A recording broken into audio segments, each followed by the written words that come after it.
Presenting Hop Harrigan, America's ace of the airways.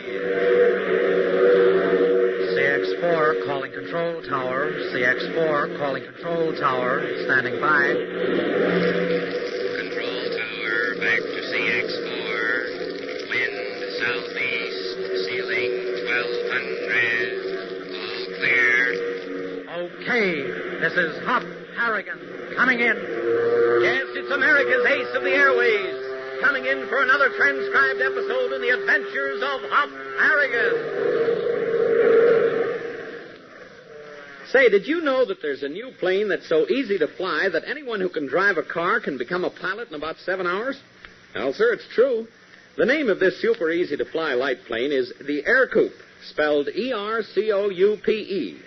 And it's easy to spot because it has a low wing, it's all metal, as bright as a new penny, and it has tricycle landing gear. You don't find that often on a light plane.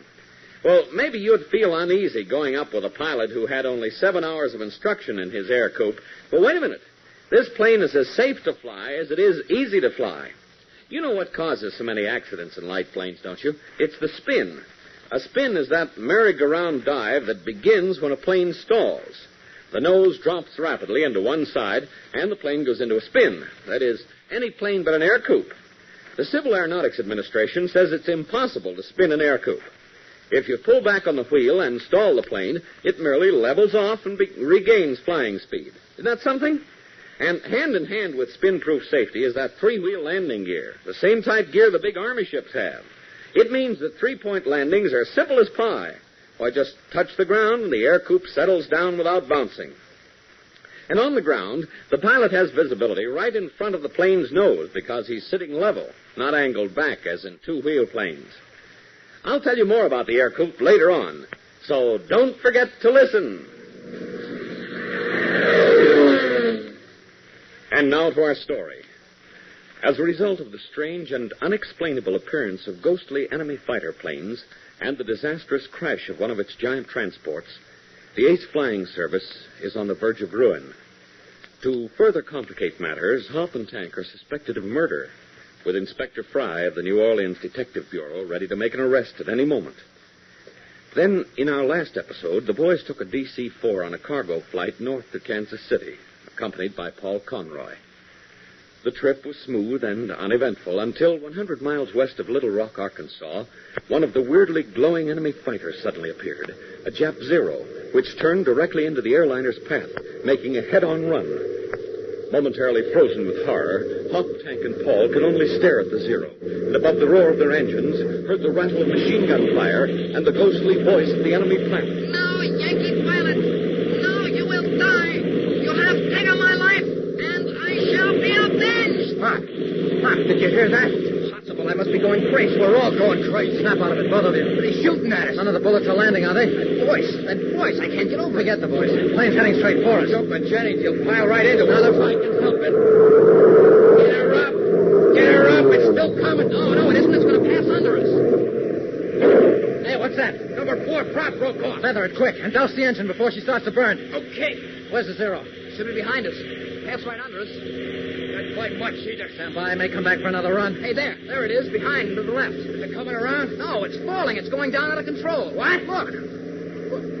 Well, be. What happened to it? Hang on. I'm going after it. Pop, we only got 3 engines left. We'll be all right. Spot that plane for me.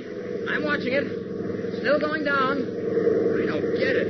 We didn't hit it, did we? It must have hit something, and that propeller wouldn't have broken off. Yeah, but I swear the Zero went under it. Yes, that's what I thought, too. Hey, Scott, what's that? The Zero exploded. It's going down in flames. For the love of Pete, what's going on around here? Tank, check our position. Find out exactly where she's going down. Roger. Look at her, burning like a Roman candle. Wings and all. You going to follow her all the way down? Yes. Then we're coming back to pay that ship a visit. Okay, Hop, I got her spotted. You sure? Uh-huh, on the button. We'll find it all right. It just hit the ground. Ain't gonna be much left after that fire's through with it. I don't care if nothing's left but ashes. I want to see them. Hop, you better pull off or you'll be seeing ashes sooner than you expect. No, thanks, Paul.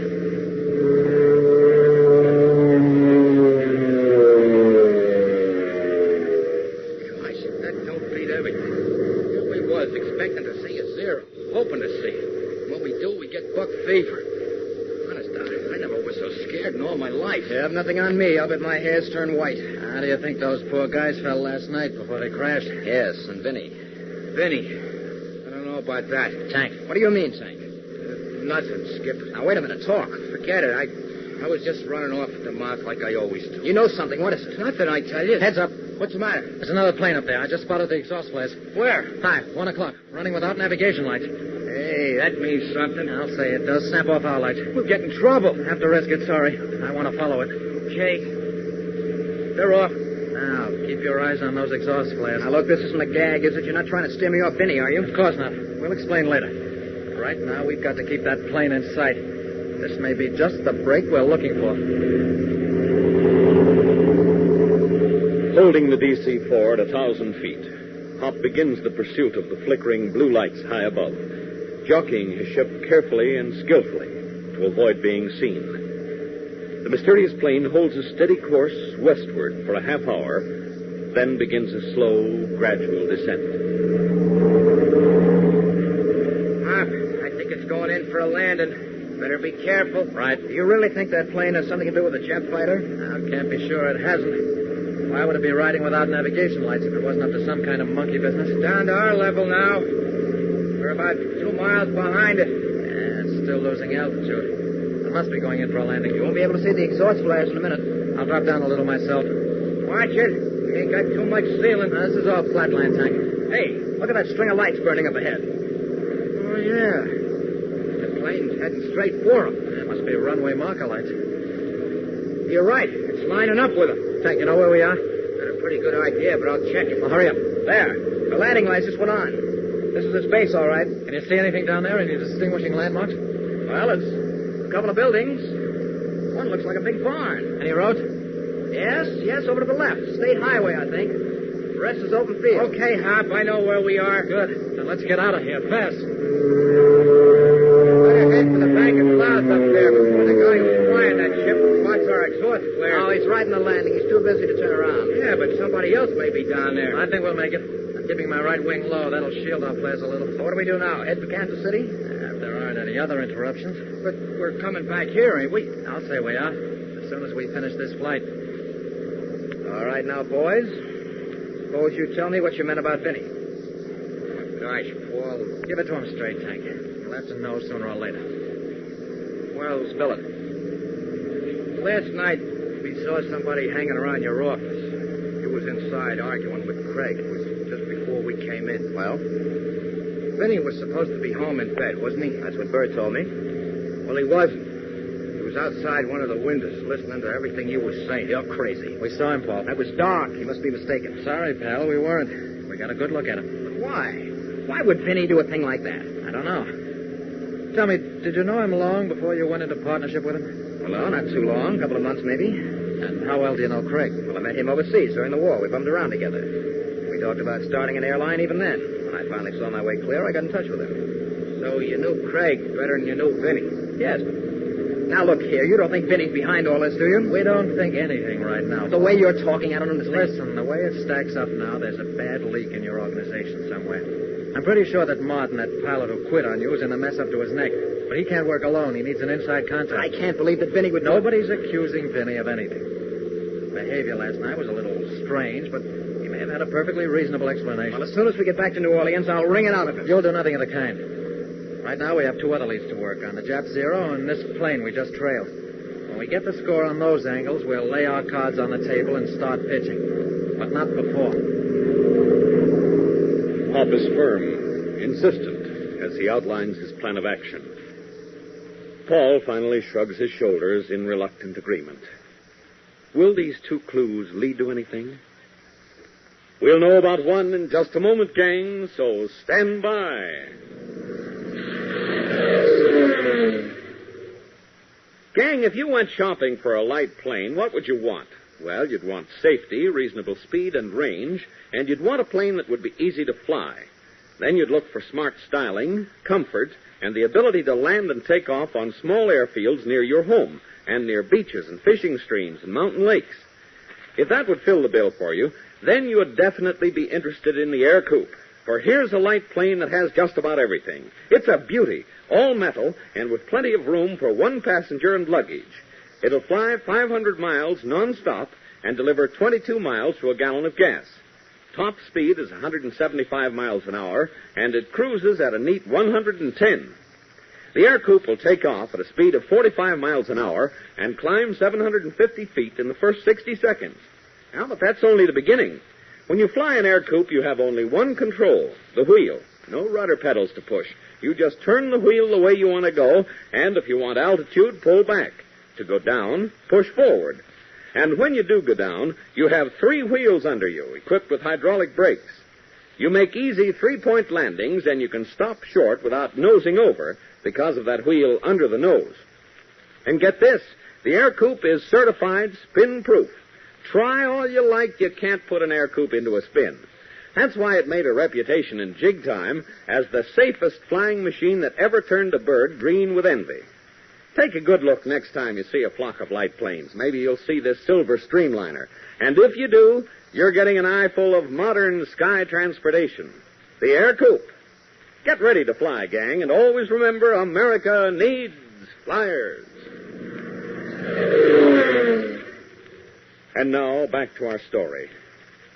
Completing the flight to Kansas City and delivering the cargo safely, Hop, Tank, and Paul wait only for a replacement propeller on the number 4 engine, and after a fast check to ensure perfect operation, return to New Orleans.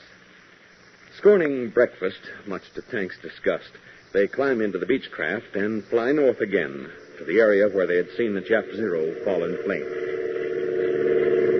We should be getting close, shouldn't we, Tank? A couple of miles more, and hold this heading. Uh-huh. Yeah. Has the CAA reported on the crash? No. Well, I checked carefully. Well, I guess nobody saw it go down then. Don't see how they could have missed it. It went down like a ball of fire. That puzzles me. What, it went down in flames? The gas tank exploded. For what? And why did it go down at all? You saw how it fell, completely out of control. Oh, we must have clipped it with our prop. That's why it broke. Yeah, but you two are absolutely sure it passed right under us. And another thing, have you ever seen a plane burn like that? Like what? That seemed to break out in flames all over at the same time. Wings, fuselage, tail assembly. So? Tank, you've seen enough planes go down to know that fire usually starts in the engine. Or at the wing roots where the tanks are. Yeah, that's right. Well, we'll find out what happened when we examine what's left. The other ball, we're on top of it. Where is it? You see it? No, I mean, this is the spot I marked on the map last night. There's the road, see? River on that side. The airways beacon to the north. The wreck should be right under us. Tank, it isn't there. Huh? There's no sign of it. Now, Tank, you've made a mistake. I didn't. I had it pinned down perfect. Look at the map yourself. Road, river, beacon. Yeah, this is the position, all right. Well, then where is it, Hop? What's happened to the wreck? Completely bewildered, Hop, Tank, and Paul stare below where they see gently rolling ground, open fields, and patches of bare rock. But no sign of a crash. And yet, not 12 hours before, they saw a flaming plane hit the ground at that very spot. Gang, the mystery deepens in our next exciting episode, so be sure to listen. Tune in and fly with Hop Harrigan, America's ace of the airways. So long, Hop. We'll be seeing you same time, same mutual station.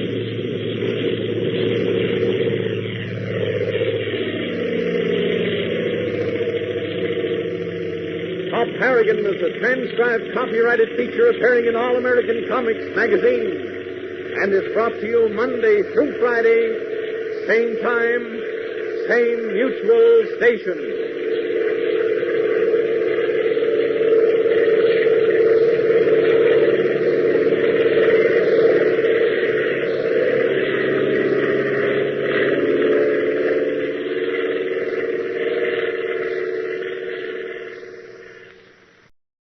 Presenting Hop Harrigan, America's ace of the airways. CX-4 calling control tower. CX-4 calling control tower. Standing by.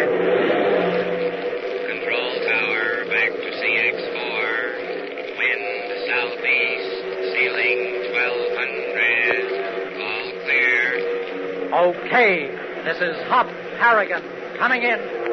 Yes, it's America's ace of the airways. coming in for another transcribed episode in the Adventures of Hop Harrigan.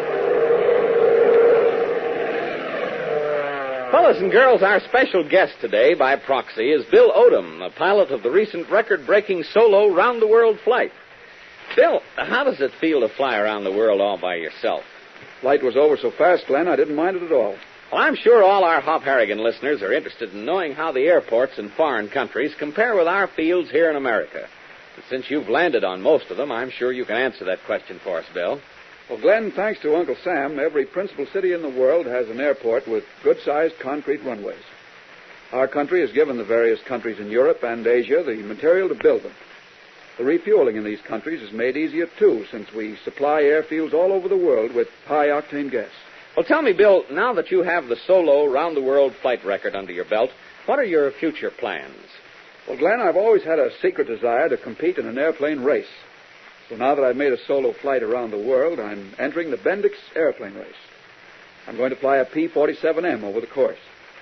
The race, as you know, starts in Los Angeles, and the finish line is in Cleveland. Well, we certainly wish you the best of luck.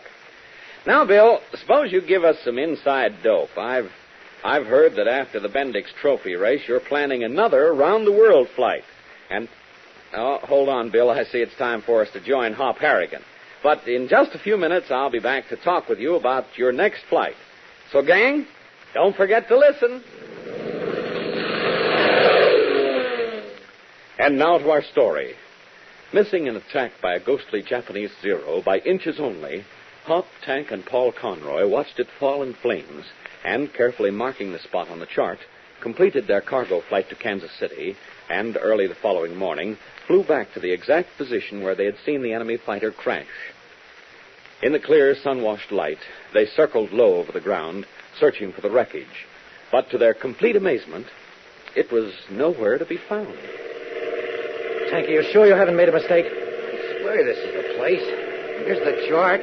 Here's where I marked it. But it's impossible. We saw the plane fall in flames and hit the ground. There should be something left. It must have burned down to nothing. And the ground itself should show some mark of the crash. It should be scorched and black. Wait a minute. You see something? Well, I'm not sure. Make a 180, Hop. Turn back. 180. Check. Hang on.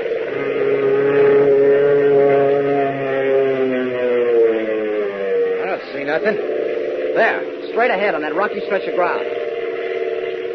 There's nothing there. No, but the ground looks black as though there'd been a fire. I see what you mean. Stand by. I'll cut right over it. Watch it. We're awful close to the ground. We'll get a lot closer. That must be where it crashed. Yeah, I guess you're right. Okay, then we'll really have a look. Wheels and flaps, Tank. We landing? Yes. On the ball. Oh, sure. Wheels down. Flaps 20. Turning into the wind. You wouldn't fly as low a pattern if you were near your own field. Say that again. I don't want to waste time. Stand by now. Going in. Okay. We're on the ground.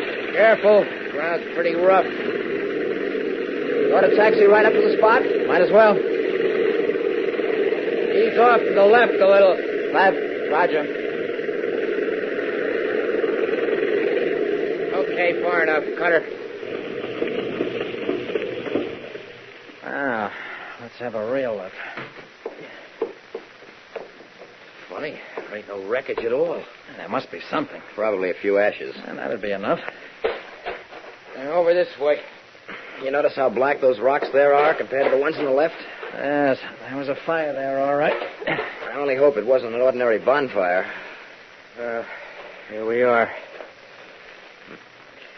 Anyone told me a plane crashed here, I'd have his head examined. There ain't no ashes. I guess I made a mistake, Hop. I'm sorry. No. I don't think you did, Paul. Hey, where you going? There's something over here between these rocks. I have it. What is it? Oh, you were right. Jap fighter did crash here. Look at this. It's a burned piece of wood. A piece of wood painted green. And look at this end where it didn't burn. Jumping Jenny. Soft white pine. See, I can dig my fingernails into it. Soft white pine, painted green. Exactly what we saw at the wreck of the transport. Check. But for Pete's sake, who builds planes out of white pine? The person who built these planes, Tank. Yeah, but where's the engine? And the machine guns and all the rest? They wasn't made out of white pine. And there's something we're forgetting. What?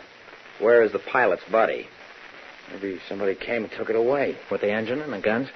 Oh, no, of course not. Hey, you! Who's that? I don't know. Hey, you! Oh, somebody's running across the field. I guess he saw us land. Hey! You all right? Yes. Take it easy. Take it easy.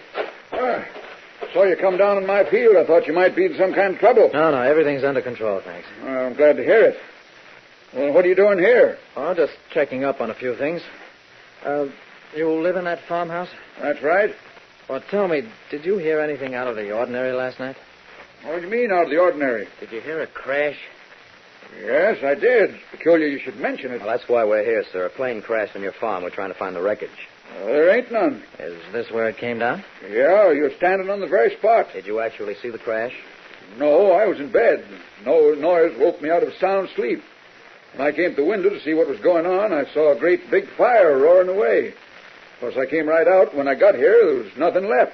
What do you mean, nothing? That's what I said, young fella. The fire burned itself out, and there was nothing more here than you see right now. What about the pilot? Pilot? There wasn't nobody here. Matter of fact, I didn't even know it was an airplane until you told me. I figured it might be one of them fallen stars or something. Mighty peculiar. Mighty peculiar. You can say that again. Did you happen to see anybody near the wrecks or anybody show up later? No, I was out here for the best part of 2 hours poking around. Nobody showed up. Hop, what does it add up to? Great big zero. I wouldn't say that, Tank. Well, thanks very much, sir, and please excuse us for trespassing. Oh, that's all right. It's no harm done. Come on, fella. Check.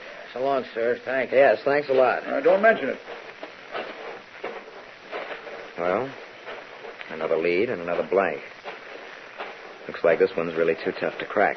Don't give up so easily, Paul. Easily. Hop, do you realize how long this has been going on? As well as you do. Well, we'll just have to be patient and keep plugging. Go ahead, pilot. Where to now? Back to New Orleans for some food and rest, and then tonight we tackle the last lead, the hidden airstrip we saw. If that doesn't give us the answer, then I'll give up myself. Following Tank and Paul into the Beechcraft, Hop maintains a grim silence, trying to fit the many pieces of evidence into a picture which makes sense. Will he find the necessary key piece at the hidden airstrip? We'll know more in a moment, gang, so stand by. Fellows and girls, as I told you at the opening of our program, our guest today is Captain Bill Odom, pilot of the record-breaking solo round-the-world flight. Bill, now will you tell us about your next round-the-world flight? Well, Glenn, in November, I'm going to fly around the world over an entirely new route. I'm going over the poles. But this time, I'm not going alone. A number of scientists are going to accompany me. And I'm also going to take a member of the Boy Scouts with me. Well, say, that really is going to be something. Who is the lucky Boy Scout? Well, now, that's something I'd like you to help me with, Glenn. So far, I haven't been able to select the scout I'd like to accompany me. Well, Bill, I'd be glad to. How can I help you? I'm looking for a Boy Scout with a good record. Of course, he'll have to have his parents' permission to go on the flight. I thought you might be able to help me find the right boy to make this flight. Well, I don't know of any scouts offhand, Bill, but say, I have an idea. If there are any Boy Scouts listening who would like to make this round-the-world flight with Bill Odom, write to Hop Harrigan, Mutual Network, 1440 Broadway, New York, 18, New York. Now, if anyone writes, Bill, I'll forward the letters to you. How's that? Well, that's swell, Glenn. I hope I get a lot of mail from Hop Harrigan listeners. Oh, I'm sure you'll be swamped with letters, Bill. And now I want to thank you very much for being with us today. Remember, gang, if you're a member of the Boy Scouts of America and would like to accompany Bill Odom on his next round-the-world flight over the poles, write to Hop Harrigan, Mutual Network, 1440 Broadway, New York, 18, New York. You may be the lucky scout who's chosen. Fellas and girls, whether you fly around the world or around your backyard, always remember America needs flyers. And now back to our story. Returning to New Orleans, Hop and Tank caught up on some very much-needed sleep, and late in the evening took off again in the Beechcraft, heading north for the hidden airfield. It's less than 20 miles from here, the way I figured, Hop. Is there any regular field listed in the area? Yeah, one about 30 miles north. Small private field. Any night landing equipment? Yep. Okay, we'll land there and see if we can hire a car. Too bad Paul couldn't come with us. He wanted to, but Vinny was taking another cargo flight out tonight. There was nobody to ride co-pilot with him. Where are they going? Oh, just a short jump to Galveston. Oh, and they ain't going to see no ghost plane tonight. No, they won't fly anywhere near the area. I made Paul promise he'd keep Vinny on course. We're playing our cards close to the vest tonight, and I don't want anything to go wrong.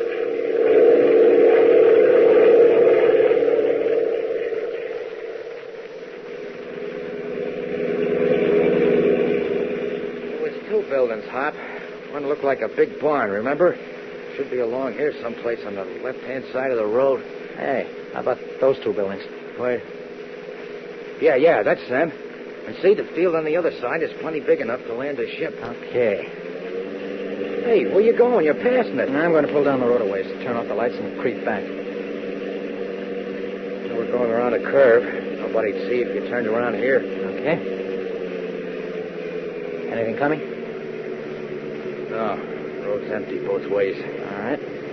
Lights out. Here we go. Take it easy now. Don't worry. There's the barn. See the outline good in the moonlight. Any lights around? No. Everything's dark. Guess nobody's home. Lucky for us. This is far enough, I think. Go on. Pile out. But no noise, Tank. Okay. Close the door carefully. Think it's all right to leave the car here? Yeah, well up on the shoulder. Come on. Where do we go? The barn first. It's closer. Walk fast. The moon's pretty bright. Kind of creepy, ain't it? Now, relax. Next thing you know, you'll be seeing ghosts. What do you call them zeros? Here's the barn door. Let's see if it's open. What do we do, walk in? Would you rather knock? Oh. Yeah, let me try it. We're in luck. It's open. Awful dark in there. Go ahead. Jack. Wish we had a light. We do. I brought matches. Wait till I close the door. Christ, the door creaks like a haunted house. Relax, will you? Want to dig out the matches? Yeah, I am. For Pete's sake, hurry up. Hank, what happened? A tremendous flash of white light blazes in Hop's brain, and then he sinks into deep, velvety darkness and knows no more. So both boys have walked into an ambush and been knocked out. But by whom? Gang, there's a thrill a minute in the next action-packed episode of the Riddle of the Ghostly Avengers. So don't miss it. Tune in and fly with Hop Harrigan, America's ace of the airways. So long, Hop. We'll be seeing you same time, same mutual station.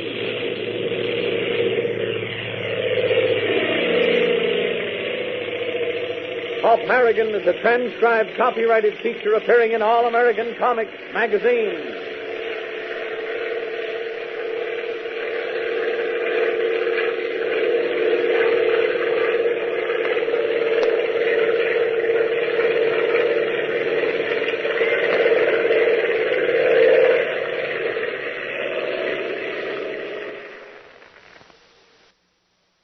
Presenting Hop Harrigan, America's ace of the airways. CX-4 calling control tower. CX-4 calling control tower. Standing by. Control tower, back to CX-4. Wind southeast, ceiling 1200. All clear. Okay, this is Hop Harrigan coming in. Yes, it's America's ace of the airways, coming in for another transcribed episode in the adventures of Hop Harrigan. Gang, just a year ago, a group of Army officers, GIs, and technicians from the Boeing Aircraft Company stood together on the flat, sandy soil near Wendover, Utah, the center of attraction being a long, slim, rocket-propelled missile. It was one of the first of the new weapons built for the Army by Boeing and designed to fly faster than the speed of sound. These men, standing there on the Great Salt Desert, called their weapon Old Needle Nose. He was much smaller than the missiles which have been since tested in New Mexico. But on that August day in 1946, old Needle-Nose loomed large. He was 10 feet long, up on a launching tower 40 feet high. Working in the bright sunshine without their shirts, GI experts prepared him for a trip into the sky. They adjusted remote-control firing equipment so that the banks of rockets could be fired from safety stations sheltered from the mighty blasts. They mounted motion picture cameras to follow his ascent thousands of feet into the heavens. And they took their places in radar stations placed in a wide ring around the launching site. There, with their radar scopes, they would follow old Needle-Nose when he roared aloft. Well, at last, all of the preparations had been completed. An Army bomber came in with a load of high brass, officers who wanted to witness the flight. In a concrete dugout 300 feet from the launching tower, an officer waited for the signal to fire. Old Needle-Nose was ready to go. Oh, but now I see time's up. In just a few minutes, I'll be back to tell you what happened when old Needle-Nose took off. So don't forget to listen. And now to our story. The trail Hop and Tank hoped would lead to a solution of the weird and puzzling riddle of the ghostly Avengers has instead ended in a trap. Now, in a small, barren room, lit only by a shaft of pale, silvery moonlight shining weakly through the dirty pane of a narrow window, Hop and Tank are bound hand and foot to 2 chairs. They're slumped against the ropes, heads lolling forward on their chests. Suddenly, Hop stirs. He shakes his head, at first slowly, then vigorously, and at the same time strains his arms and legs in a futile attempt to free himself.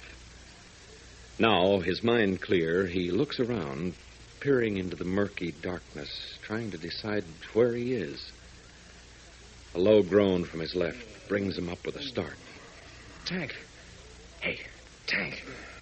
Huh? Come on, snap out of it. It's Hop. Hop? What's going on here? Hey, I can't move my hands. Don't tie me up like this. Easy, fella. Keep your voice down. I don't think you can break loose. What happened? Don't you remember? Yeah, we flew from New Orleans to a private field near Little Rock, and we rented a car. That's right. We were looking for the hidden airstrip we spotted last night. That's right. We found it. There was a farmhouse and a big barn. Check. We walked into the barn, and then... Then what? That's when the lights went out. The way my head feels, I think somebody used it for a drum. Same here. Doggone it, these ropes are tight. Looks like we're caught, but good. Did you see anybody? No. Whoever it was must have been waiting right behind the door. What do you mean, waiting? How'd he know we was coming? He may have seen us drive up. Go on, we turned off the lights and you know it. He couldn't have seen us. Well, then, he was expecting us. Tipped off, you mean? Check. Let's see. Only 3 guys knew we was coming here. Uh-huh. Paul, Vinny, and Craig. It certainly couldn't have been Paul. So? Vinny or Craig? And who gave us the business? Oh, that's simple. Martin, huh? That's the way it looks to me, and keep your voice down. He may still be around. Then he's flying them ghost planes. Oh, I don't know. Right now, we don't know that anybody flew them. Yeah, but he's doing the dirty work on the say-so with somebody back in the office at New Orleans. We can be pretty sure of that. Then, doggone it, we got to get out of here and nab him and make him talk, and we'll crack the thing wide open. Easier said than done, pal. Hey, look, Hop, maybe if I wiggled my chair up against yours, got them together back to back, you could untie the ropes on me. Well... Here, let me try.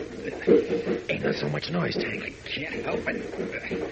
Careful, you'll tip over. It's hard to get around. Tank, watch it. Did you hurt yourself? No, but now I can't do nothing. Oh, Lord, if Martin didn't hear that... Hey, wait a minute.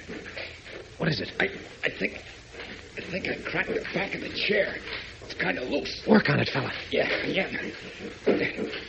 If I could break it off, then there wouldn't be nothing holding my arms. Go on, Tank. Go on. This ought to do it. It's breaking. Good. Okay? Yeah. I ripped the whole back loose from the seat part. Nice going. Now if I can only wriggle myself out of it. Tank. Huh? Hold still. What's the matter? Thought I heard something outside. nothing. Ain't nobody there. I guess not. Okay, go ahead, but try not to make too much noise. Yeah, sure. Yeah, it's gonna work. Almost got my arms. There, I can loose. Swell. Plenty of slack in the ropes now. Sure I can. Yeah, my hands are loose. Good boy, Tank. I'll get my feet untied. Oh, brother, this is a snap. Now, stop crowing and hurry up. Okay, I'm clear. Now, hold still. Oh, the knot's between my wrists. I can feel it. Yeah, I have it. Yeah, the guy who tied us up was never in the Navy. This knot is a cinch. There. Thanks. Say, get the ropes around my legs, will you? My fingers are too stiff. Sure thing. Where do you think we are, Hop? Still in the barn? I guess so. This looks like a small storage room. Must be kind of late. I don't know. Moon's still high. There. Okay, you're all set. Thanks. Let's go. Oh, what's the matter? I'm all right. Just a little stiff. Yeah. Come on. One door. Wonder where it'll take us. We'll soon find out if it isn't locked. Yeah, it is. So what? It's kind of rickety. I bet I can bust it down. Move back. Wait. Huh? This time I did hear something. A door slammed. There. Somebody's walking. Coming this way, too. I think it's Martin. Could be.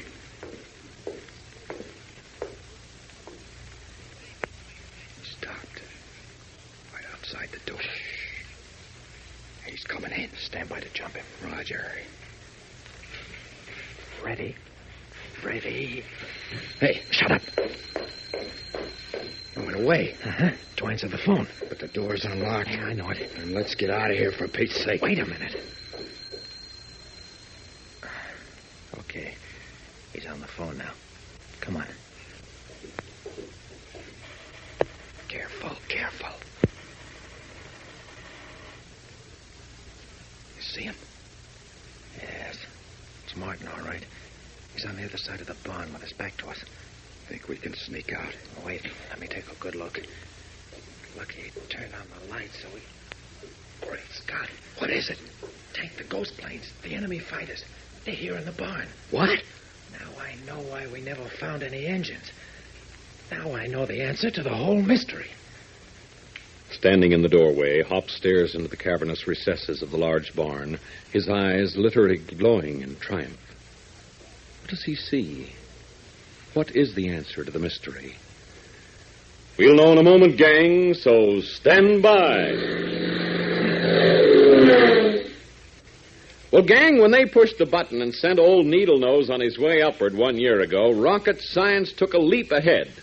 Old Needlenose was one of the early rocket-propelled missiles developed for the Army by Boeing Aircraft, and he was given his taste of the wild blue yonder as the Army carried on its investigations into supersonic flight. That is, flying faster than the speed of sound.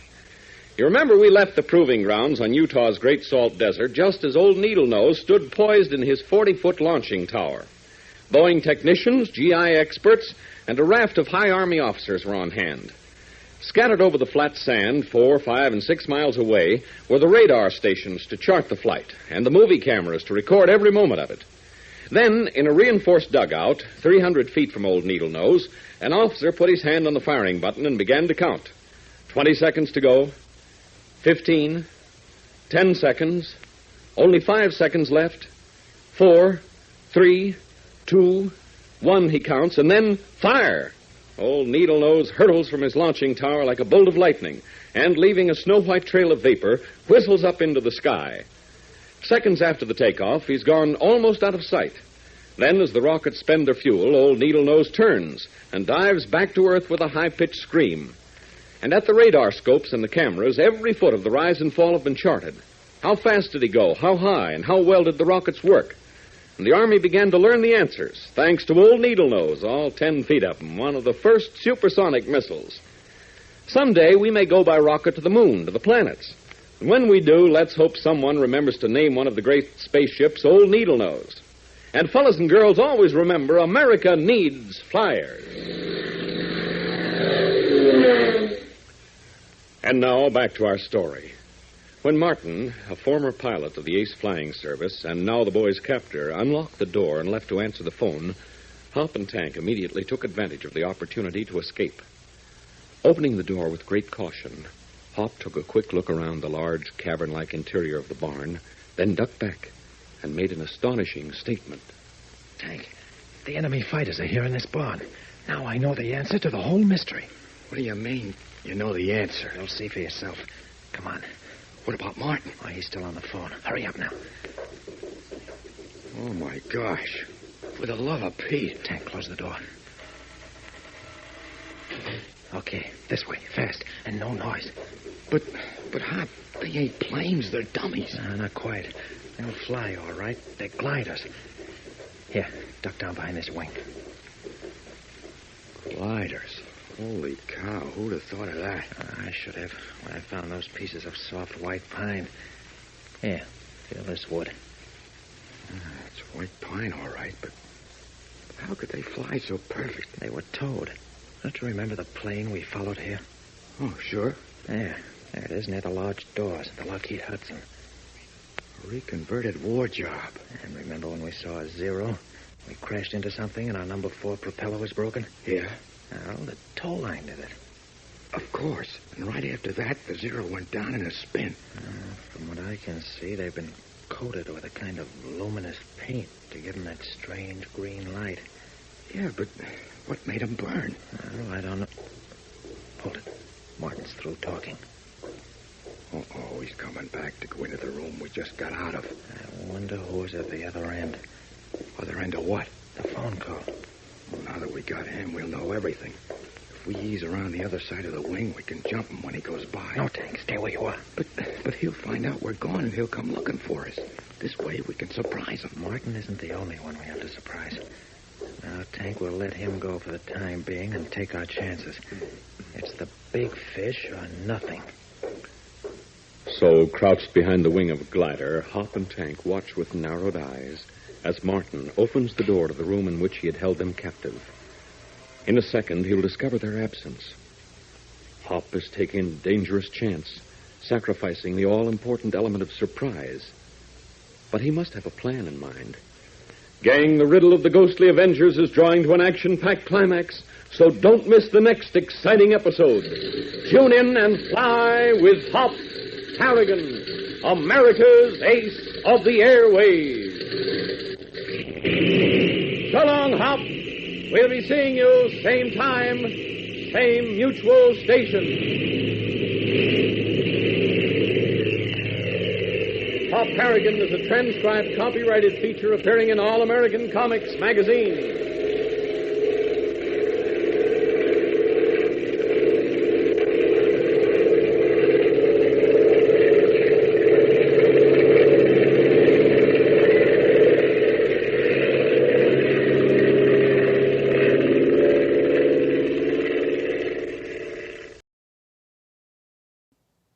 Alright, everyone, that is the end of the first half of the listen-along.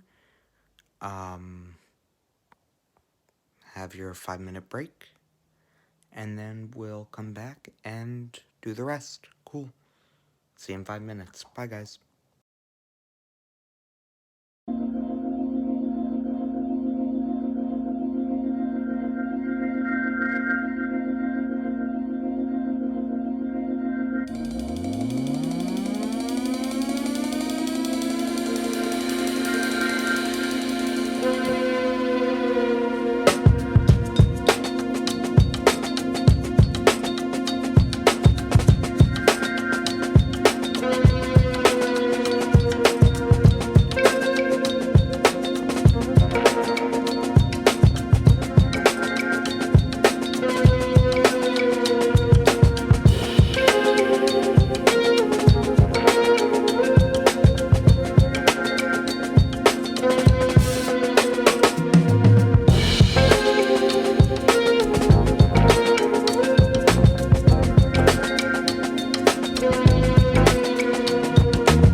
Yeah, music, yeah, music. Oh, I'm live.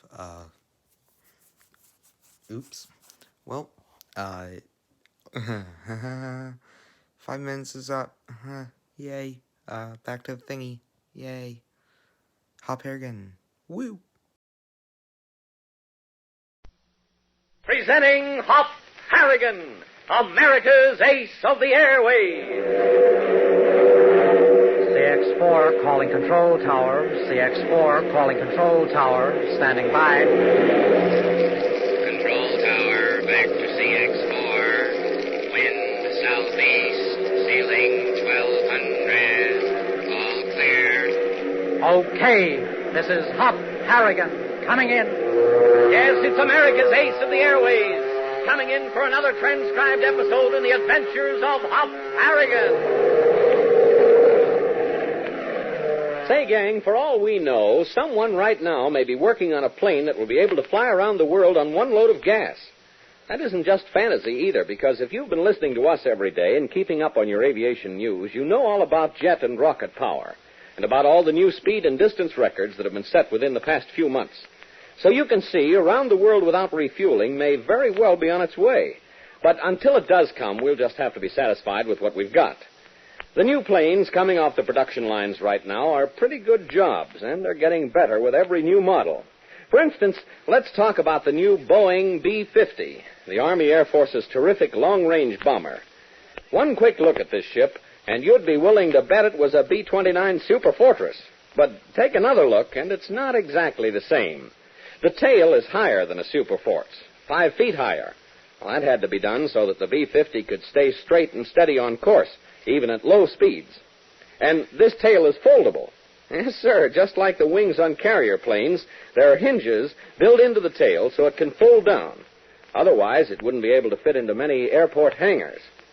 Only last month, the B-50 was rolled from the assembly line at Boeing's factory in Seattle. Well, since then, it's been flying, testing to see if it can do the job it was cut out for. I've got much more to tell you about this ship, fellas and girls, but right now, let's join Hop and Tank. I'll be back in a few minutes, so don't forget to listen. And now to our story. Discovering the answer to the riddle of the ghostly Avengers, Hop and Tank are playing a dangerous game in hopes of learning the identity of the man behind the entire scheme.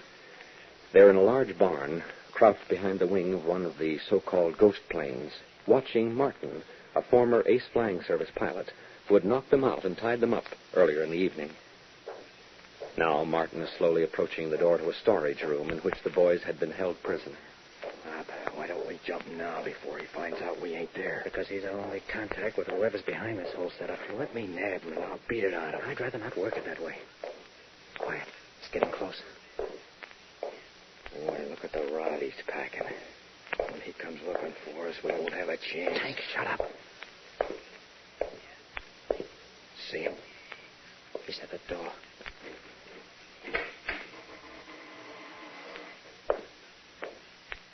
He's going inside. Come on, beat it while we have the chance. We're safe here. Oh, here he comes. Keep down. What's he doing? Standing in the door. Don't move. Lady Luck, stay with us. Where'd he go now? Back into the room again. What for? I don't know. Follow me. I thought we were safe here. I'll bet he's going to call New Orleans. I want to hear what he says. Hurry up. Tank, you walk like an elephant. Oh, sorry. Keep ducking behind the gliders. Keep them between us and that door. Wish I knew what he was doing in there. Don't worry about what he'll do in here. Over behind that one now. It's as close as we can get to the phone. Roger. All right, far enough. Stay behind the fuselage. Can you see the room from here? Yeah, just about. What was that? He just came out. And he's coming this way. Good. Wish I thought it was good. I don't like that gun of his. Quiet. Yeah, he's on the other side of the plane. Let him stay there. Yes, he's going to the phone. Hello, operator? Get me Riverview, 7329. Riverview? That the airport number? I don't know. Yeah, that's right, New Orleans. Now, make it fast, will you? Find out who he's calling. Tank, duck. Think he saw us? I don't know. Hello? This Riverview 7329? He didn't. Now listen. Yeah, this is Martin. Yeah, I know I wasn't supposed to call you here, but something's happened. They got away. Come on. Say his name. Shut up. I couldn't help it. I tied them up, but they got loose somehow. No, I can't find them. They went through the window, I think. Maybe they're outside someplace. That's what you think. I can't go far. I put that car out of commission, and this barn's miles from any place. Oh. Yeah, okay, I'll look around. But I'm telling you now, if I catch up to them, I'm putting them away for keeps. They know too much. You can say that again, brother. I don't know if they saw me, but I ain't taking any chances. Yeah. Okay, call me in the morning, I'll let you know. Yeah, the glider will be ready. But tomorrow night's the last time. Things are getting too hot, and I don't like it. Yeah, okay, so long. He's through. Get down. Where's he going? I don't know. Sounds like he's going away. Stay put.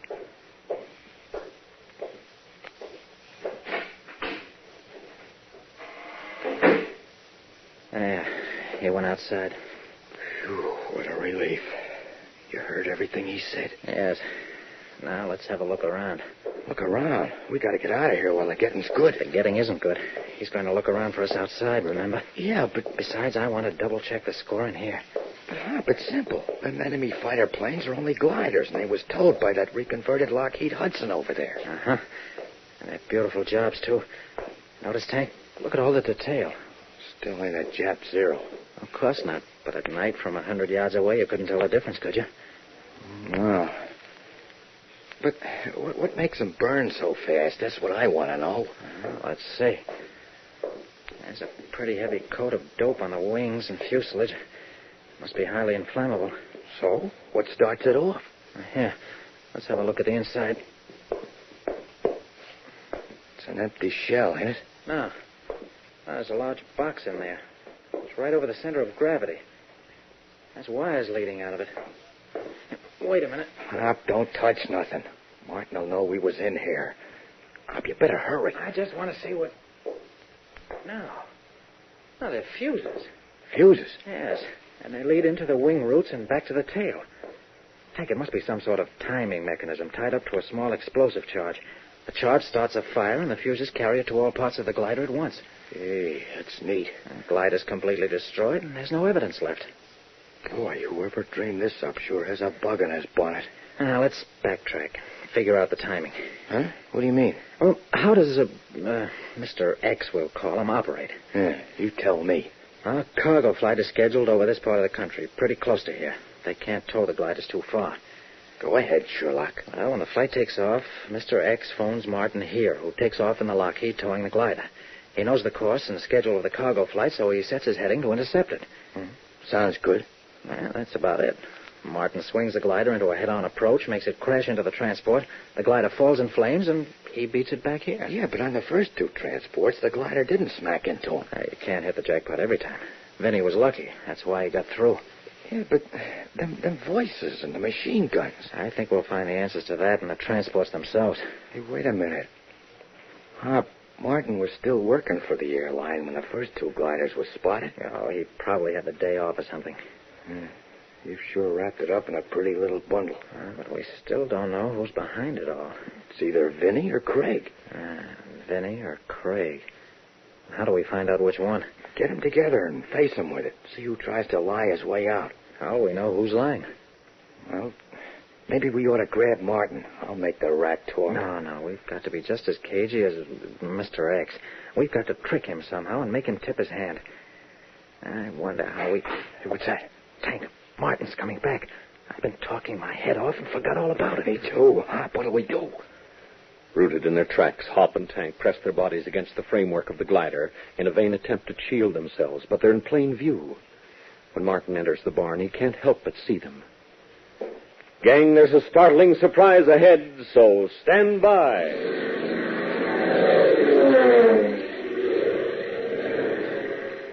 Boeing's new super bomber, the B-50, is going to be the standard bombing plane of the Air Forces. It's the latest in the big family of Boeing ships that features such outstanding planes as the Flying Fortress and the Super Fort. And it looks like this ship will beat the others by a mile. It's faster, and it has a longer range.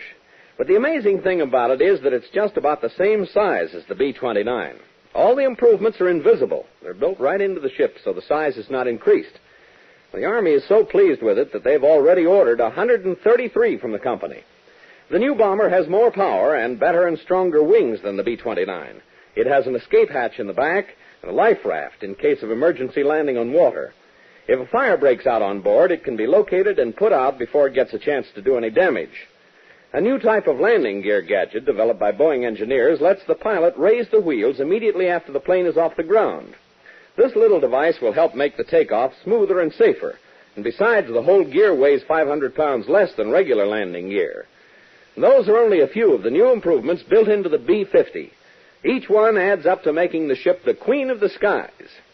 Another very important Boeing feature is what the designers call plenty of stretch.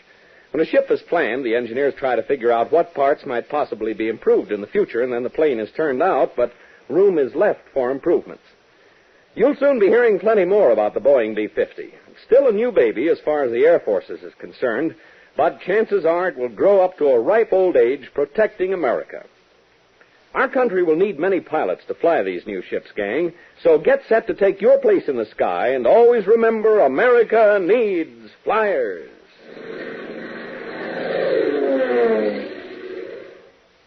And now, back to our story.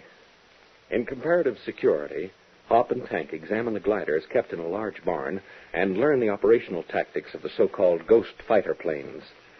But suddenly the door opens. Unable to hide, they press against the framework of the nearest glider and stand waiting for seemingly certain discovery. Why don't he come in? Shut up. Let him shoot and get it over with. There he is, in the doorway. Get set to stop us, Slug. He must see us now. Hey, you turn the lights on. And there he goes. What happened? All he did was come in, snap off the lights, and walk out again. That's right. But he must have seen us. No, I don't think so. He came in out of the dark, and the light hit him square in the face. He didn't see us. Holy cow, what a break. Break is right. Lady Luck was with us that time. Oh, come on. I want to get out of here. Wait, there's still something we have to do. What? Find out who Martin spoke to over the phone. How? Very simply. You remember that number? The one he called? Yes, the exchange was Riverview. And what were the numbers? 7-3... Right, 7329. Come on. Hey, what are you going to do? Call the number. Are you kidding? No, whoever answered Martin may still be there, and we'll have our man. We'll be tipping our hand. I won't talk, just listen. Here we are. Hello, operator. Give me Riverview 7329 in New Orleans, please. When you find out, will you tell Paul? Of course. The way it stacks up now, one of the other two partners is trying to make him sell out to get control himself. Hey, somebody's answering. Well, who is it, Hop? Hop, what'd you hang up for? Did you know who answered? I knew. Then give out, will you? It was Paul. Paul answered the phone. His face white with shock, Hop reveals the identity of the voice at the other end of the line. The voice of the man who apparently is behind the entire mystery. Gang, there's a lot of suspense ahead as Hop and Tank go into action. So don't miss the next episode of the Riddle of the Ghostly Avengers. Tune in and fly with Hop Harrigan, America's ace of the airways. So long, Hop. We'll be seeing you same time, same mutual station.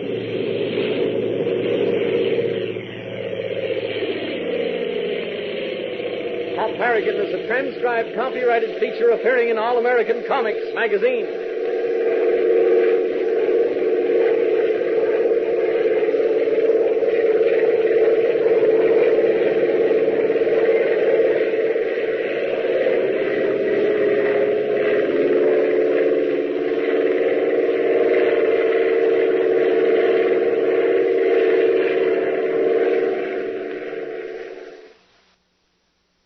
Presenting Hop Harrigan, America's ace of the airways. CX-4 calling control tower. CX-4 calling control tower. Standing by. Control back to CX4. Wind southeast, ceiling 1200. All clear. Okay, this is Hop Harrigan coming in. Yes, it's America's ace of the airways, coming in for another transcribed episode in the adventures of Hop Harrigan.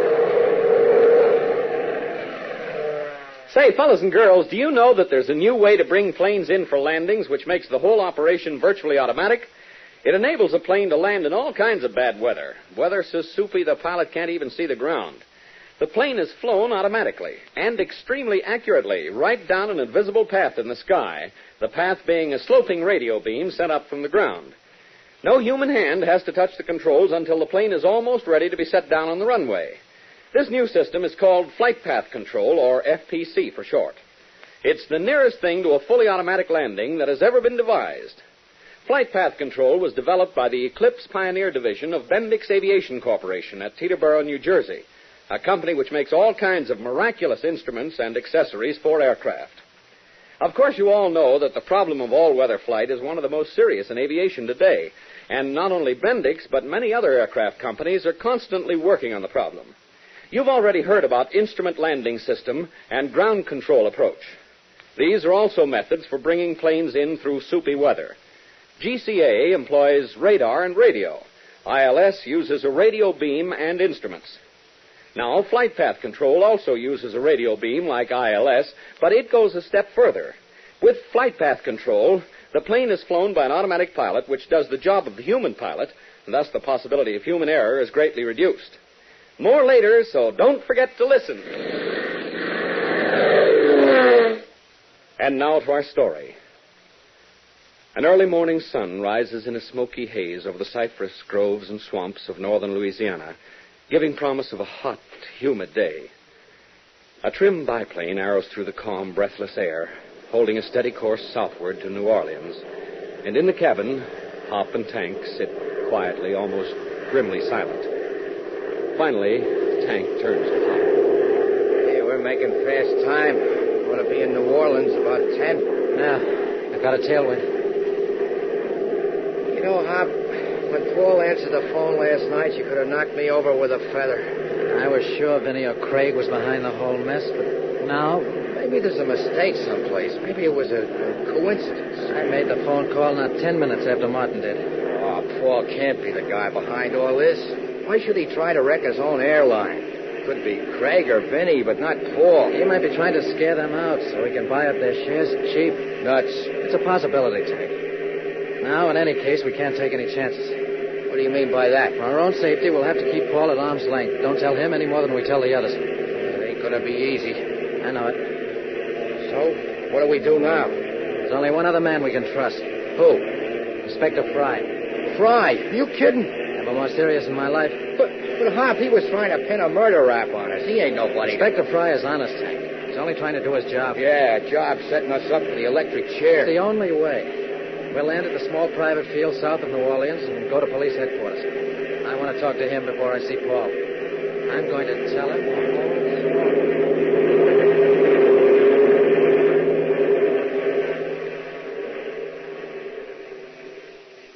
Well, there it is, Inspector. I've told you everything I know, from the very beginning up to the present. And it's the honest truth. All right, Tinker, get that chip off your shoulder. I didn't say it wasn't the truth. Well, So do you still think we murdered Moran, the mechanic, sir? Harrigan, now I'll lay my cards on the table. Not for 1 minute did I think you committed murder. what? Sorry, but I was trying to smoke out a lead. I thought if everyone saw I was concentrating on you two, well, then the real murderer would slip up. Oh, for Pete's sake. And has he slipped up? Not so far. Well, has what I've told you given you any ideas? A couple. I think I'd better have a talk with this man, Martin, Well, Inspector, before you do, would you help us? if I can. But I'm after a murderer, Harrigan, not someone who's trying to drive an airline out of business. That's not a criminal offense. In this case, it is, sir. 2 pilots were killed in the crash of a transport. And it wasn't an accident. That was cold-blooded murder, too. Uh-huh, I see what you mean. And the guy who dreamed up the idea is just as guilty as the guy who did it for him. Oh, yes, he is, Tinker. Then if you'll help us, sir, I think you can land both men. All right. What do you want me to do? Well, this is my idea, sir. It's a little tricky, but I think we can work it out all right. Tank and I will go back to the airport and... Leaning forward in his chair, Hop confides his plan to Inspector Fry, who listens carefully, occasionally nodding his head. And at the end of a half hour, Hop and Tank leave. Now, a short while later, in the small office of the Ace Flying Service at the New Orleans airport, Paul Conroy is pacing the floor anxiously as his two partners, Vinny and Craig, watch him, their faces blank. They should have been back hours ago. Something's happened to them. Take it easy, Paul. They'll show up sooner or later. I'll wait one more hour. If they're not here then, I'm going to look for them. Do you know where to look? Well, yes, I think so. The field was somewhere west of Little Rock. You'd be going off in a wild goose chase. Forget it, Paul. Forget it. Vinny, you don't know what you're saying. Hop and Tank were risking their lives to save us. It'd be looking for a needle in a haystack. Besides, how can you be so sure they're in trouble? Maybe they've run out. Run out? Paul, I know they're friends of yours, but after all, look at it sensibly. They're suspected of murder. Maybe they took this opportunity... Shut up, Vinny. to... Hey, take it easy, Paul. I'm not so sure Vinny isn't right. Oh, you're not? I told you before, they haven't brought anything but trouble. Things were okay till they got here. You call those ghost planes okay? Well, they didn't crash into our ships then. I'm sorry, Paul. They're friends, I know, but I consider myself a friend, too, and I don't like to see you asking for trouble. Now, look here, Bert. Hey, now, wait a minute. Don't you two start fighting. Well, I certainly don't want to fight, but when he lets a couple of guys play him for a That's enough, Bert. Cut it out, you two. We have enough headaches without this. We've got to stick together. No, you're right, Vinny. I'm sorry, Paul. I shouldn't have said anything. I guess I'm wrong anyway. You are, both of you. All right. Forget it. Now, look. What about that letter? We've got to decide today. Mason won't wait much longer. He's offering a good price, Paul. Good. I'll lose my shirt and you know it. We'll all be losing something. But this way we'll get a little back. The airlines won't be a total loss. If we don't call Mason today, he'll withdraw his offer. And Lord knows if we'll ever find another buyer. Be sensible, Paul. Only Hop and Tank would get here. What can they do? Well, maybe they know the answer to the mystery. And there wouldn't be any more trouble, and we could guarantee our cargo's getting through. Frankly, I doubt it. The line's got a black eye, and it'll keep it. Come on, Paul. Be sensible. Will you please stop using that word? Oh, sorry. I don't understand you, Vinny. Nor you, Craig. I thought you both wanted this line. It's something we built ourselves from the bottom up. Look, nobody feels worse about it than I do, but I can't go on like this. We're being realistic. We're getting out while there's still something to salvage. Now, come on, Paul. Let's make it unanimous. Then we can call Mason and wash our hands of the whole mess. But I still don't like... Hey, hold it. Come in. Morning, Tank. Hi, guys. Great Scott, I've been worried sick over you. You all right? Yeah, we're fine. Really tired, but still kicking. Well, glad to see you, Harry. Here, sit down. You both look dead. Thanks. What happened? Did you find anything? No, I'm afraid not, Paul. Then it was a blind lead? I don't know. We didn't hang around long enough to find out. What do you mean? Well, we got to the place we saw the night before, walked into the barn, and next thing we knew, we were sitting in a couple of chairs all tied up. What? Yeah, somebody came up behind us and conked us with a lead pipe. Hey, that's terrible. They managed to break loose and escape through a window. Then we walked. And how we walked, for miles. Finally, we got a lift back to the field where we left the beach, and here we are. Didn't you see who knocked you out? No. Too dark. Then you don't know what the score is? I'm afraid not, Paul. I don't think we'll ever know. This case is too tough for us. Oh, I see. Okay, fellas. You win. What do you mean, Paul? Exactly what I said. I'm ready to sell out. With a hopeless gesture, Paul turns away. Hop and Tank watch him narrowly and also look for a reaction on the part of the other two partners. What are the boys doing? Why have they admitted failure? Gang, there's action and suspense ahead, so stand by. Now to learn how a plane lands with flight path control, the new all-weather landing system developed by Bendix Aviation Corporation. Remember I told you that the system uses a sloping radio beam sent up from the ground? Well, it also uses the Bendix automatic pilot and a remarkable device called the flight path computer. The automatic pilot and the computer are both on the plane. The computer is the nerve center or brain of the system. You might say it does the thinking for the entire operation. It takes the radio beam signal sent to it by equipment on the ground and translates it into terms of left, right, up or down information for the automatic pilot to follow. Even if the wind tries to blow the ship off the beam, the computer tells it to crab into the wind and stay on the beam. Get the idea? All right, now suppose we make an imaginary landing with this system. Our plane approaches an airport, which we'll say is completely obscured by fog. But up out of this fog comes the radio beam. Our plane is being flown by the automatic pilot, known technically as the PB-10. Our human pilot switches on the flight path computer. Now, when our plane intersects the radio beam, the computer will go to work and direct the plane right down the beam, and the plane will be kept right in the exact center of the beam. Also, it will fly at a constant airspeed. As it finishes its ride down the invisible beam and comes in over the runway, the entire automatic equipment is disengaged at the lowest altitude that the glide may be conveniently flared out. Then the landing is completed by the human pilot. The great value of this system, gang, is this. It provides an accurate means of bringing a ship down through weather which human eyes can't pierce. When you get set to fly, you'll be in the safest aircraft in the world. And always remember, America needs flyers. And now, back to our story. It is early evening at the New Orleans airport, where Hop and Tank are standing by the hangar watching the loading of a giant Ace Flying Service DC-4. They speak in guarded tones. Everything working out okay, Hop, so far. Any of the boys made any phone calls? Yeah, but nothing important. I've been going crazy trying to keep my eyes on them. Same here. They all tried to use the phone, but when I poked my nose in, they laid off. Paul, too? Not so much as Vinny and Craig. And Hop. Yeah? I checked the phone number in the office. It was the number Martin called last night. So maybe it was an accident that Paul answered. Maybe, but we're still not taking any chances. Now, watch it. Here come Paul and Craig. Hello, fellas. All squared away? Yeah, it's just about. It's the last trip for the line, too. I hate to see it go. No, don't think about it, Paul. Oh, who's going to take the flight? Vinny? No, he's a little rattled. Oh? Well, you know how it is. This flight passes over that same area. And who is going out? A couple of boys who just got in. They don't know anything about the ghost planes. I see. Paul, how about Mason? Have you made arrangements with him? Yes, we'll sign the papers and make it official tomorrow morning. That's too bad. Sorry I couldn't help you. Don't forget it. Well, good evening, gentlemen. What the? Inspector Fry. That's right. Well, good evening, Inspector. What do you want? Got some more phony evidence? Not quite yet. But I'm working on it, Tinker. As a matter of fact, I think I'll have all I need tonight. Oh, yeah? Yes. Mr. Craig. Yes, sir. That's one of your planes, isn't it? That's right. Going out tonight? In a few minutes. Good. I time myself very nicely. What do you mean? I'd like to go along. Oh, and I want Mr. Harrigan and Mr. Tinker to pilot the plane. We already have our pilot. Sorry, but I insist. Not only that, I'd like your company. You, Mr. Conroy, you, Mr. Craig. Oh, where's your other partner? Vinny? He's in the ship supervising the loading. Good. We'll ask him to join us also. Oh, no, wait a minute, Inspector. This is a cargo flight, not a joyride. I don't intend to go joyriding. Then why do you want to go up? Because I'm looking for a murder, Mr. Conroy. I think I'll find him. Tonight.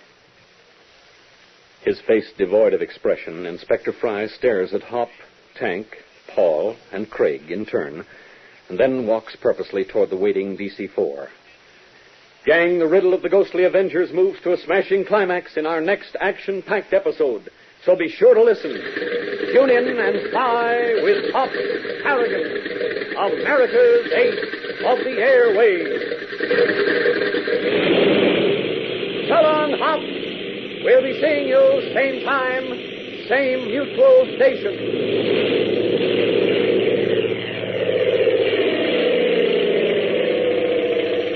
Hop Harrigan is a transcribed, copyrighted feature appearing in All American Comics magazine.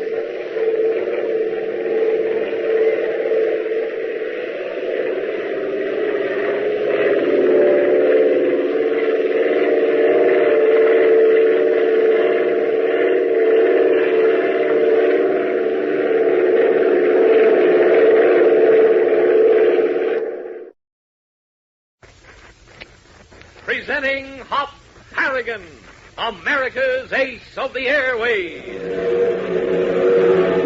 CX-4 calling control tower. CX-4 calling control tower. Standing by. Control tower, back to CX-4. Wind southeast, ceiling 1200. All clear. Okay, this is Hop Harrigan coming in. Yes, it's America's Ace of the Airways, coming in for another transcribed episode in the adventures of Hop Harrigan. The air age is here, gang. We all know that. And in this age, something that's up to par one day may be old and out of date the next. It's the same with planes. A speed or altitude record may be out of date almost before it's been put down on the record books. And because America wants to keep ahead in the air, we're working day and night to make better, faster, and safer planes. Designers are dreaming up slick new models, planes which will be able to smash through the sonic barrier, which will have to carry jet or rocket motors, and therefore must be strong and at the same time light. Part of the work of turning out new ships has to be done in the laboratory. No, not the kind full of gases and all kinds of strange glass tubes with white-coated chemists running around, but an engineering research laboratory, chock full of plane parts, engines, and all kinds of electrical equipment. You have to have trained engineers and mechanics to run things, men who can take an engine apart in a jiffy and find out what's wrong with it. It's this type of man who works in Lockheed's Air Research Lab. Back in 1939, Lockheed opened the first complete laboratory in the aircraft industry and sank millions of dollars into it in men and machines. All during the war, their trained technicians tested and experimented, and when things didn't work out, they kept at it until they succeeded.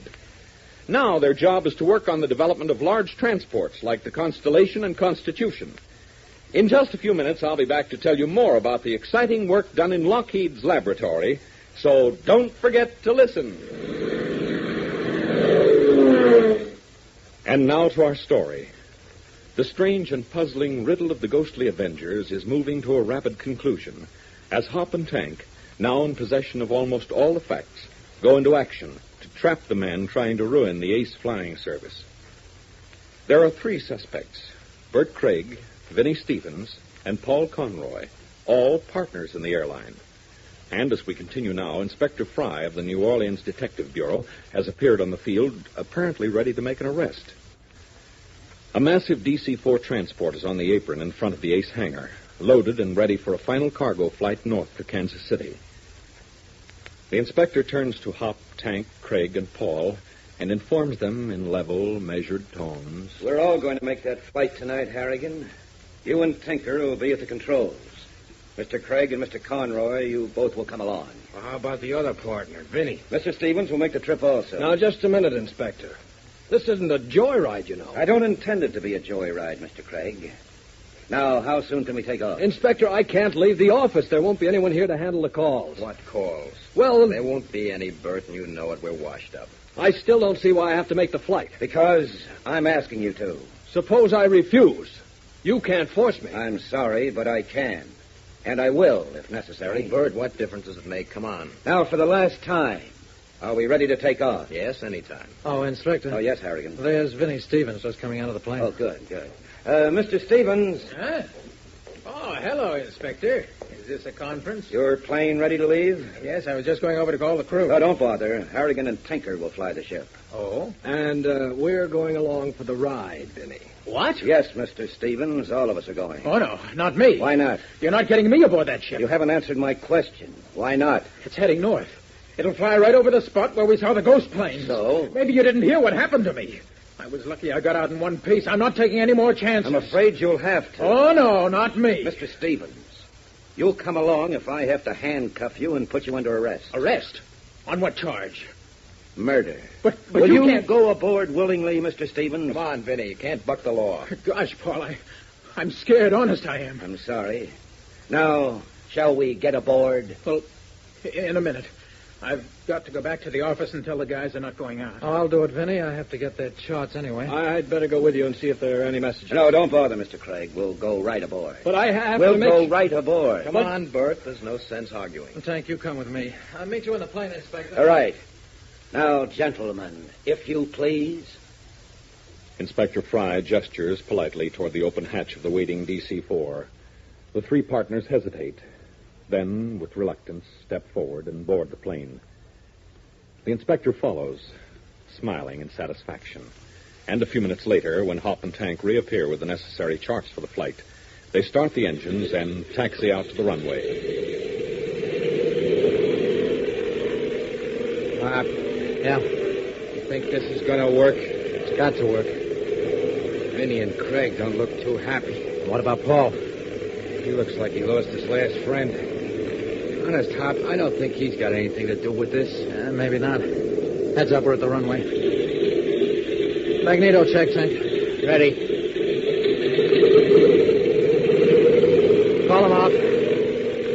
okay. 2 okay. 3 okay. 4 okay. Right. Tower from Ace Flight 37, over. Ace 37 from Tower. Over.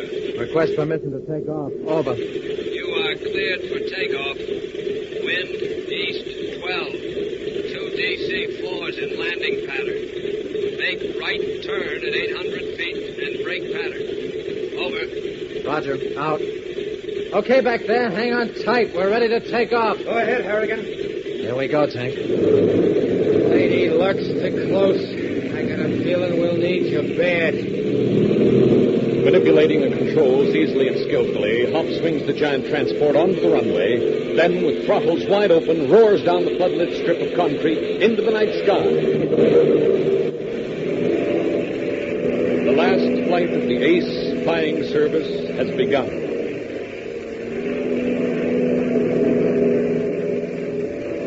An hour and a half later, Hop checks in with the radio range station at Little Rock, and then swings the ship westward over dark, desolate flatlands, where the ghost planes have always kept their deadly rendezvous. 10 minutes pass.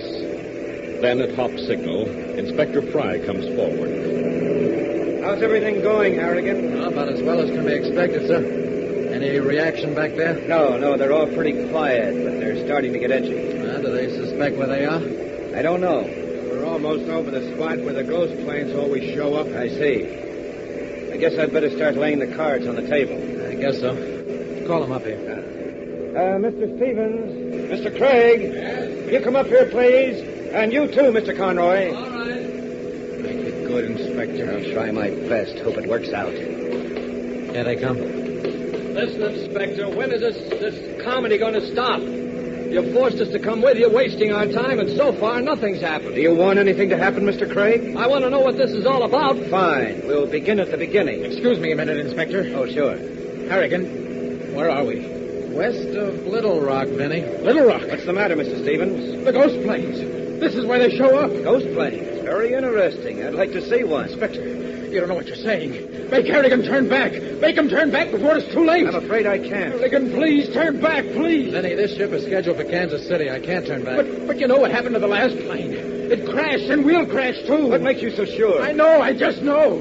Harrigan, please, I beg you, turn back. You'll hold course, Mr. Harrigan. I'd like to see if Mr. Stevens' prophecy comes true. Listen, what are you trying to do? Drive the poor guy crazy? Can't you see he's sick? Oh, do you want to turn back also, Mr. Craig? Yes. I'm not anxious to get killed either. And how do you feel about it, Mr. Conroy? Doesn't make any difference to me. Hop knows how to fly. If there's any trouble, he'll handle it. Well, that's quite a different viewpoint. Now let's get down to cases. Cold, hard facts. What are you talking about? Mr. Craig, I don't know whether you realize it or not, but someone's trying to get hold of this airline. Get hold of it? Are you crazy? Like a fox, Mr. Craig. One of you is deliberately ruining the line in order to force a sale to a dummy corporation, which is really a front for your own purchase. No, Mason's going to buy it. Have you ever met Mason, Mr. Conroy? No. I have. I tracked him down this afternoon. He's in no position to buy your line or anyone else's line. He hasn't got a cent. He's being paid to act as a front. A front for whom? That he couldn't tell me. He didn't know. What kind of a story is... Just let me finish, Mr. Craig. These ghost planes are all part of the scheme to discredit the line. To drive it out of business so that the sale price would be low. And you think one of us is doing it? I don't think, Mr. Stevens. I know. All right, then. If you're so positive, who is it? That's for you to tell me. I'm waiting. All right, then. There's only one way to find out. Harrigan. All set, Inspector. There it is, right on schedule. There's what? The ghost plane. Look. Following the direction of Hop's finger, the men in the cabin stare out of the window into the night sky, and there, not a mile away, glowing with a horrible greenish light, is a Japanese Zero, holding a steady course to intercept the transport. Gang, there's a lot of action and suspense ahead, so stand by.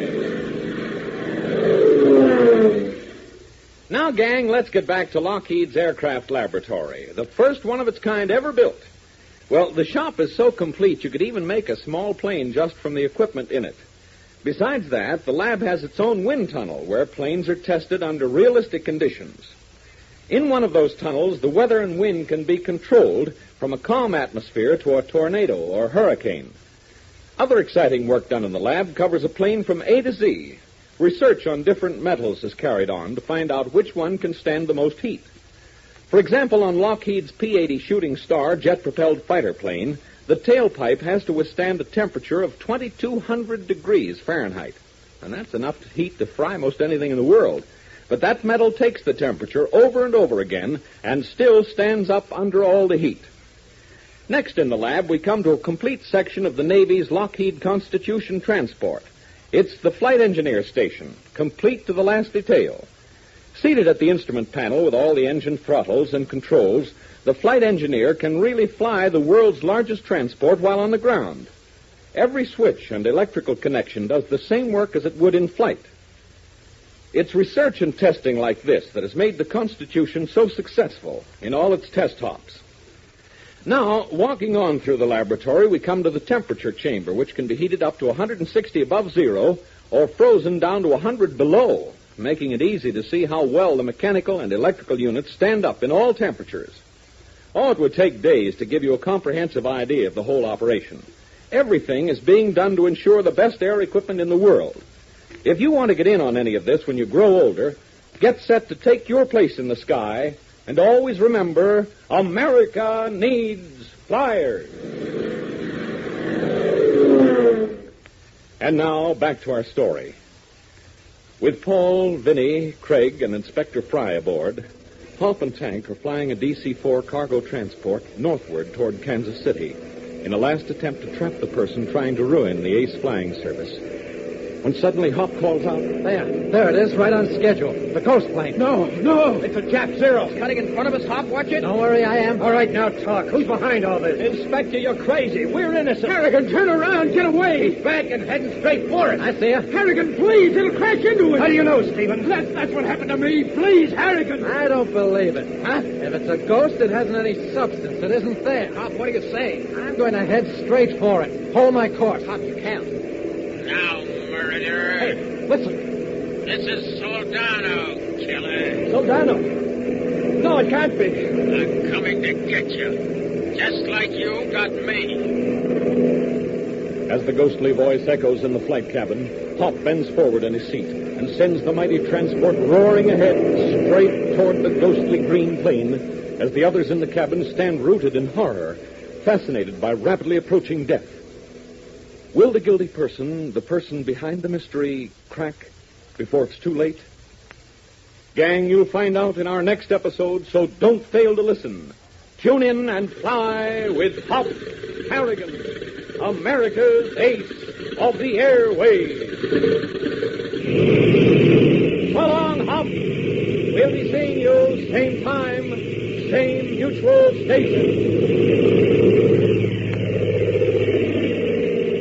Hop Harrigan is a transcribed, copyrighted feature appearing in All American Comics magazine.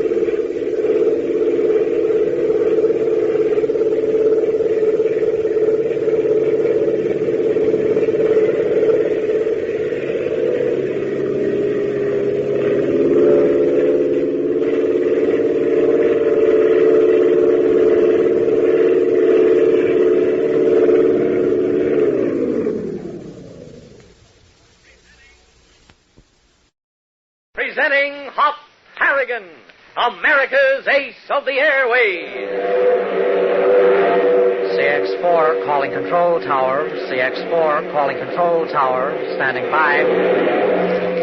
Control tower, back to CX-4. Wind southeast, ceiling 1200. All clear. Okay, this is Hop Harrigan coming in. Yes, it's America's ace of the airways, coming in for another transcribed episode in the adventures of Hop Harrigan. Say, gang, with all the top news in the aircraft industry centering on new planes with high speeds and long ranges, I haven't had much time to talk about some of the other scientific developments. You may have read about some of the new electronic marvels that have come out recently, new radio and radar equipment, all designed to make the plane of tomorrow safer. As you know, one of the big headaches in modern aviation has been weather. When the rain's pouring down or the field is closed in by low-hanging clouds, most scheduled flights have to be called off. And it's a plain nuisance for passengers when they can't land at their destination because the weather's bad. Such situations just have to be licked before the airlines can make their trips perfect. Planes are the fastest way of getting anywhere today, but it doesn't mean a thing unless the traveler knows he's going to land where he wants to. A lot of testing and experimenting has been going on since way back before the war on automatic landings, and little by little, the links in the chain are being put together. The Sperry Gyroscope Company has developed many of these links.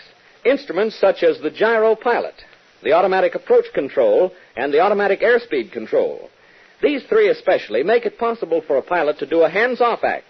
The plane can approach the field and start landing with the pilot hardly touching the controls at all. All he has to do is push a switch every once in a while. And these amazing automatic instruments do the rest. The way it works is out of this world, and in just a few minutes I'll be back to tell you all about it. So don't forget to listen. And now to our story. Its engines thundering a mighty song of power, a massive DC-4 cargo transport roars through an overcast night sky, carrying 6 men to a deadly rendezvous. The riddle of the ghostly Avengers is near a solution, and Hop and Tank, aided by Inspector Fry of the New Orleans police, are trying to force the hand of the hidden enemy. Now the trap is ready to be sprung. As the inspector confronts the 3 owners of the Ace Flying Service, Paul Conroy, Bert Craig, and Vinnie Stevens, demanding a confession from the guilty one, suddenly the ghostly shape of a wartime Jap fighter plane is seen emerging from a heavy cloud layer. Bathed in an eerie greenish glow, it turns into the course of the transport, making a head-on attack. And as the 2 ships race toward each other, Hop makes a strange decision. We'll see how ghostly that plane is. Keep your eyes open, fellas. We're going to fly straight through it. Terror-stricken, the occupants of the plane see Hop jam the throttles wide open and hold a steady course for the rapidly approaching fighter.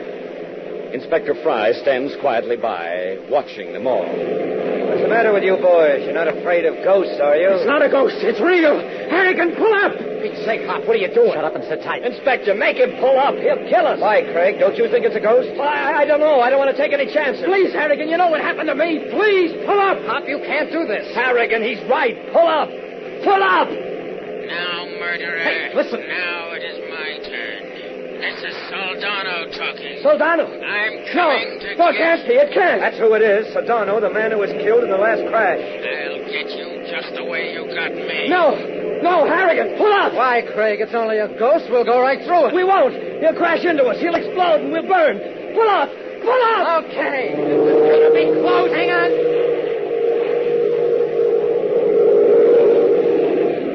We cleared. We're okay. Good work, Hop. Didn't even hit the tow line. Where's the glider? Watch for it. It's behind us. Still holding course. Okay, going around. Tank, you see the Lockheed? Yeah, good exhaust. About 200 feet up. Keep your eyes on it. Paul, you watch the glider. The glider? Yes, the Jap plane's the glider. But I don't understand. Skip the question, Conroy. Do as he says. Yes, sir. I don't understand. What's going on? I think Mr. Craig will explain. Bert. How about it? I don't know what you're talking about. Like fun, you don't. How'd you know it would explode? How'd you know it'd burn if we hit it? Well, Come on out with it. I want the whole story. I don't know any story. Yes, you do. You know everything because you're behind all this. You're the one who's been trying to ruin the Ace Airline. Bert? Paul, keep your eyes on that glider. You're out of your mind, Inspector. You and Martin worked together. He flew the Lockheed and towed the gliders. You gave him the schedules and positions of your plane. It's a lie, a pack of lies. You were the only one who could have arranged everything. Craig, you're under arrest on a charge of murder. You can't pin anything on me. It might have been Vinny. Bert, what's the matter with you? Oh, Paul. That's who it was, Paul. Bert, you're out of your mind. Craig, it was you.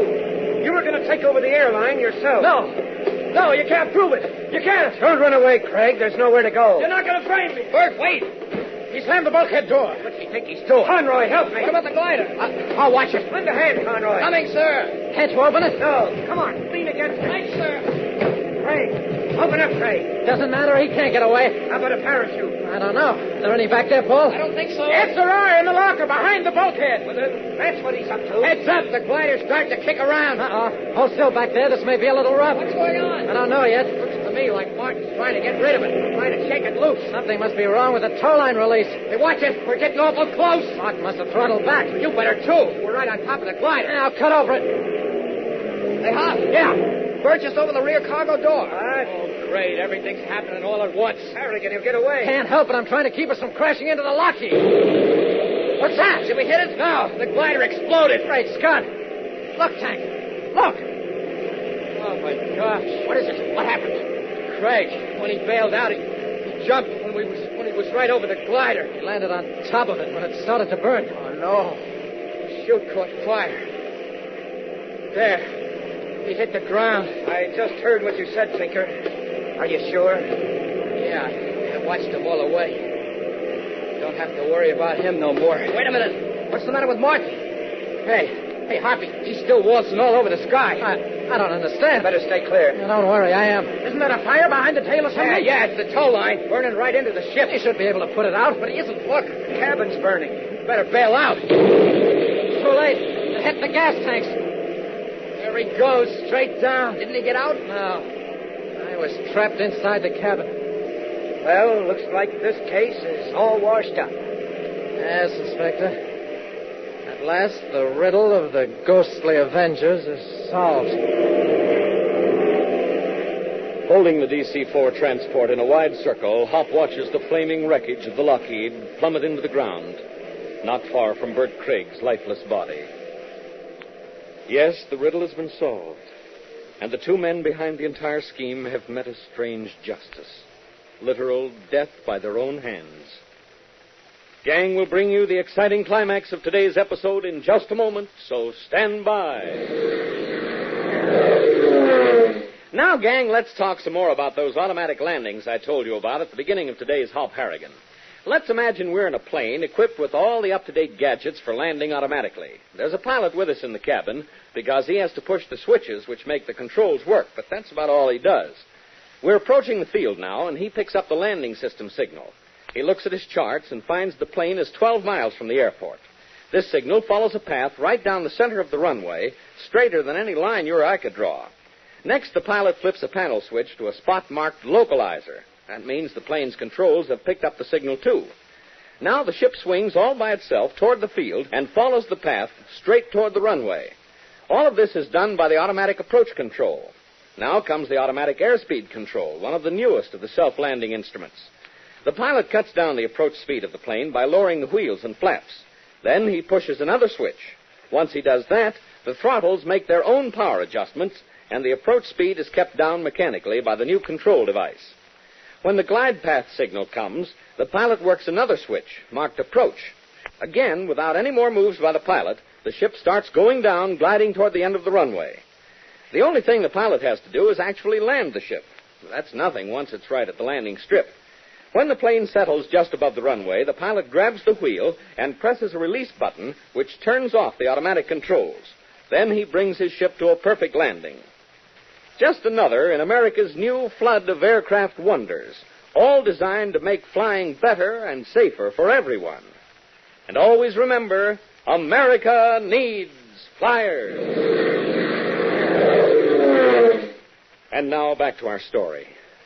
It is late the next morning. Hop, Tank, Inspector Fry, and the two remaining partners of the Ace Flying Service, Paul and Vinny, are back in New Orleans in the small airline operations office. Vinny is still puzzled. You still haven't explained those voices, Harrigan. How we could hear the Jap pilots and then Soldano. Oh, that was a little trick we rigged up to try and scare Craig, using his own trick that scared you. Well, what was it? A simple wire recorder, packed away in one of the crates amidships. Again, the timing was figured out right down to the second. Started the same time Martin was supposed to show up with a ghost plane. Yeah, it was a darn good idea, too. Scared the heart out of me the first time I heard it. We checked the plane before we took off last night, found the recorder, and merely made a new one. Craig himself had made all the others. But I don't understand how you could have been so sure it was Bert. After all, I broke, too, when we saw that Jap fighter. I was more scared, as a matter of fact. Well, frankly, Stevens, we were fairly certain all along that Craig was guilty. And you had a darn good reason to be scared. Craig's reaction was very strange. He was too scared not to have known something. Which he did, of course. Then you set up this whole flight as a trap? Yes. Well, why didn't you tell me? Frankly, Paul, we were a little suspicious of you. Of me? Not for long, but do you remember answering the phone here in the office last night, not getting any answer? Why, yes. Well, not 10 minutes before, we heard Martin talking to someone, obviously his boss. When we called and you answered. You could have knocked us over with a feather, I can imagine. When we found out it was this office number, we were fairly certain it was a coincidence. But we'd made all our plans, so we decided not to change them. And you actually saw the gliders Martin had been towing? Yes, in a barn, near that airstrip we saw, remember, Paul? But you said you ran out of the barn without seeing anybody. But that was to keep Craig from getting suspicious. And Vinny. Me? Yes, Stevens. You were on the list, too, for a while. But we crossed you off when we added up the timetables. You couldn't have made the phone calls to Inspector Fry, tipping him off about Moran, the mechanic. You were in the hospital at the time. Well, who did murder him, Craig or Martin? You might say both. Martin did it under Craig's direction. Well, it's all over now. Let's forget it. Paul, what about the airline?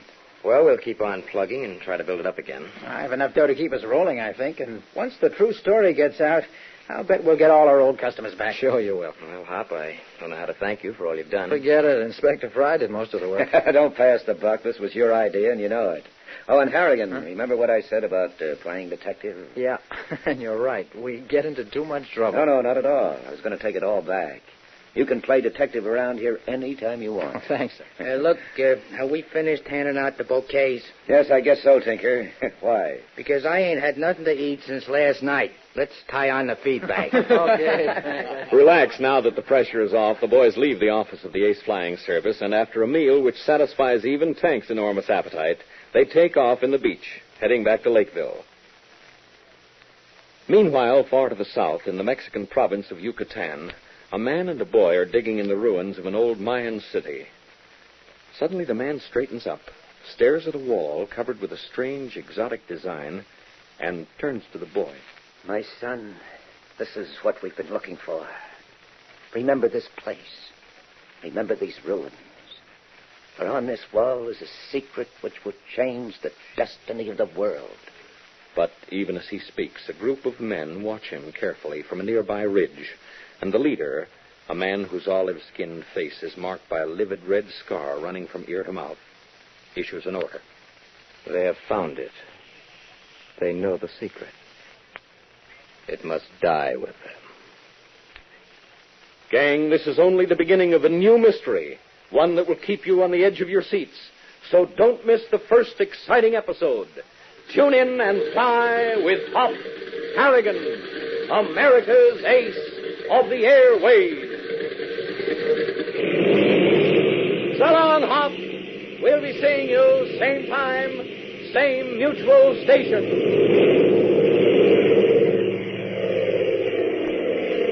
Hop Harrigan is a transcribed, copyrighted feature appearing in All American Comics magazine.